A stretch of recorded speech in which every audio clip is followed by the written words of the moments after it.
Hey, Trojan family, what's up? Welcome back to the USC LAFB show here on the LAFB Network. Happy Friday evening. If you are watching right now, the Poly Bowl is going on down in Hawaii, Polynesian Bowl.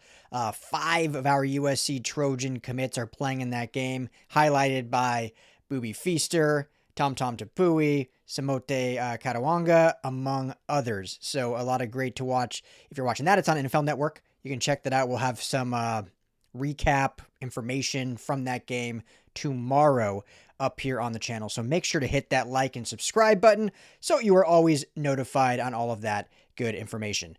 Another recruiting update, but went out earlier today. If you haven't seen it, one earlier today. We've got another one right now and should be good news, I think, for all you fans that are, it seems like so far in the 27 cycle, it's been a lot of talk about receivers and a lot of talk about defensive backs.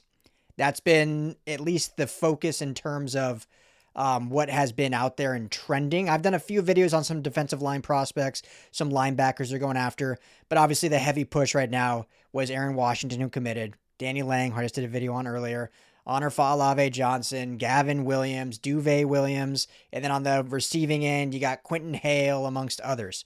And I think everyone wants to know about the defensive line. I think offensive line we'll get to. There'll be some big prospects that we'll talk about coming up down the pipeline soon. But the defensive line is one, obviously, and linebackers. Right now, focus on one particular edge player out of the state of Georgia by the name of KJ Green. He is also playing in the Poly Bowl. So if you're listening to this or watching this as the game's going on, look out for KJ Green. He's from the state of Georgia. He's the 6th ranked edge on Rivals industry rankings, 6'4", 210, and had an unbelievable campaign this past season in 2025. Just look at this stat line. Like, remember, I talk about there's intangibles, but sometimes I'll put production even over intangibles. If a guy just shows that he can produce, that to me is worth the flyer. Like, you can't coach intangibles. You can't coach size. Some of that you need at the next level. But if a guy is just continually producing, like, that shows me. Like, I will take that over, like a ceiling of someone, of just a projection, if you will. Well, KJ Green has both. He's got the size, 6'4", 210. And then look at this production. 19 sacks, 40 tackles for loss, 4 forced fumbles, 3 fumble recoveries, 140 tackles. Oh, and he had 2 defensive touchdowns. That's like Luke Wafel-like numbers. And we know how dominant Luke Wafel is looking and what he is probably going to be able to do at USC as a freshman. Now, Wafel's got about 40 pounds on him and an inch or so. So we'll see if KJ Green, that size, has any limitations at all. But the production speaks for itself. In terms of his recruitment, USC is right there at the top. Obviously, this is a Georgia kid, like I said, and you're going to see the usual suspects from the SEC plus Georgia Tech all recruiting him very hard, as you would any top 10 player at their position. But USC has a very firm stand already. His dad is originally from LA, from Inglewood, so there are ties to Los Angeles. They do visit out here as a family anyway. And then, obviously, USC is recruiting him hard and kind of putting those ties together. So my good friend Scott Schrader was able to speak with him down at the Polynesian Bowl and did an article on it. I'll post the link in the description if you want to read the whole thing. I'm not going to read it, just pull a couple quotes from it for you. But so he talked to him, and in regards to just USC and LA, he says, I'll be back down there for sure. I love it down there. The community, the coaches, the staff, the area. Who doesn't love LA? My dad's from there, so it's like a second home when I get a chance to go. And then in regards to Coach Henne, this is like kind of a big deal, right? This has been the whole conversation with the whole defensive coordinator talk. And whether you promote Henne, whether you go a different route, does that risk losing Henne? Again, in the recruiting, there's second to none, really, when it comes to Coach Henne. He says, man, I love that dude. He came down to my high school, checks in on me all the time. He really made me feel like I belonged. That's why I keep giving Southern Cal serious thought. USC can sell itself. And now they've got the NIL to back it up. But the tradition, the soon to be new facilities that these 27 kids are all going to get to experience. Los Angeles, the weather, all of it sells itself. You've got to have good leadership. You've got to have good infrastructure, and you've got to have good relationships. And Coach Henne is one of those in the best in the business in building relationships with these young men. And that is why it is so important to keep him, whether it's in his current role or whether promoting him to DC. And a guy like KJ Green, that's a guy you can get potentially because of a Coach Henne. Now, the other ones that are obviously in contention, as I mentioned, all the SEC is going after him. But he's got trips planned to Alabama, Georgia, Notre Dame, Miami, and potentially Texas. So no surprises there. When you're a top program or top player in the country, you're going to get recruited by all the top programs in the country. Now, as far as fit and big picture for KJ, I mean, you listen to this guy talk, he really sounds like above his years. Really, really smart, kind of down-to-earth kid. We'll see how it plays out, but certainly saying the right things when it comes to being a young man choosing their next destination and not making it about the wrong things.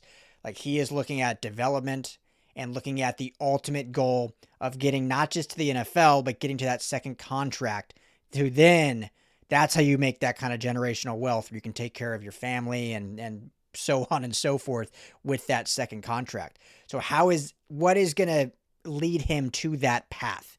And that's what's going to go into his decision-making, is a place with, stability, with good defensive scheme, with good development. Obviously championship aspirations are a part of that. But really being locked into a place that can really take care of you, mold you as not just a young man, but as the best football player you can be. I'm not saying anything that's rocket science. That's a lot of kids say this. That should be the goal for every kid.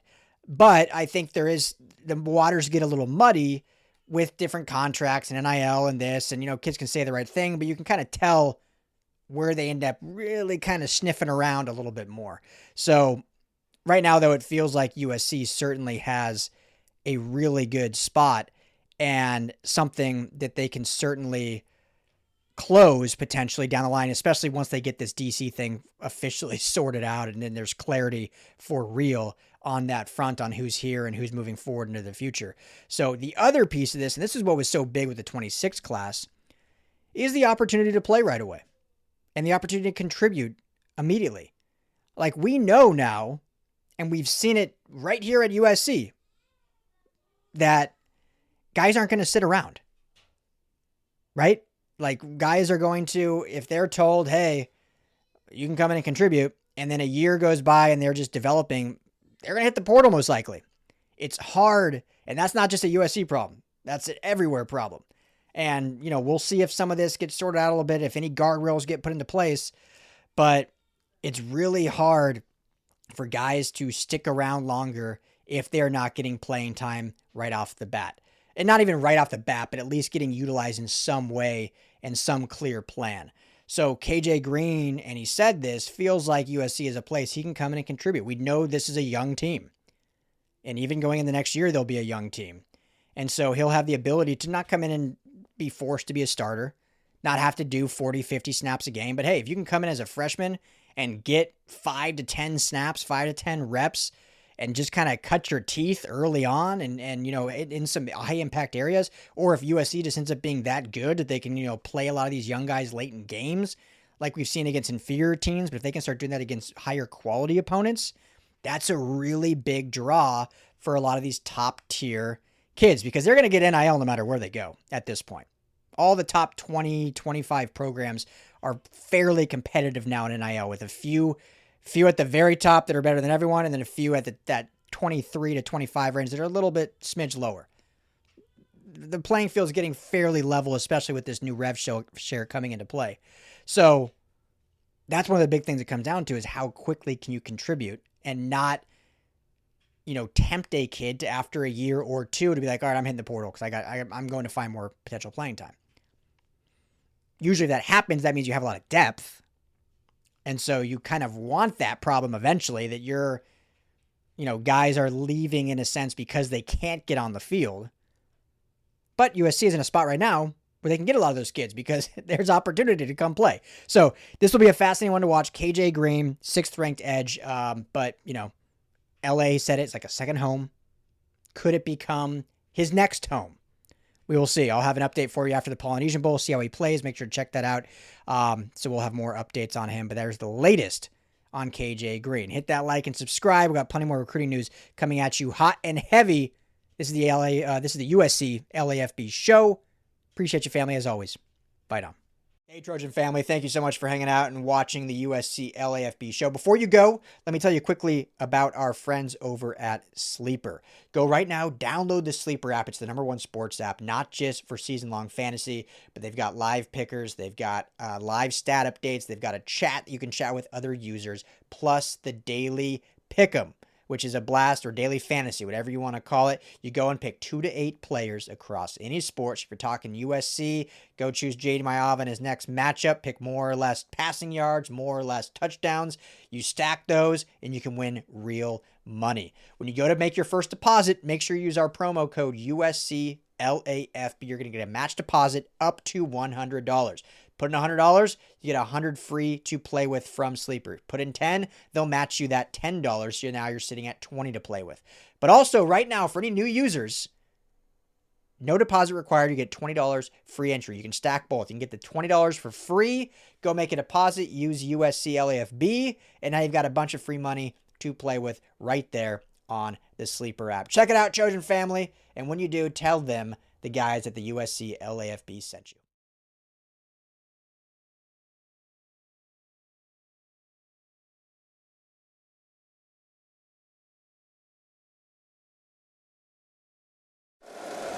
If you like the show, please take a moment to rate, review, and subscribe. It really does help the show to grow.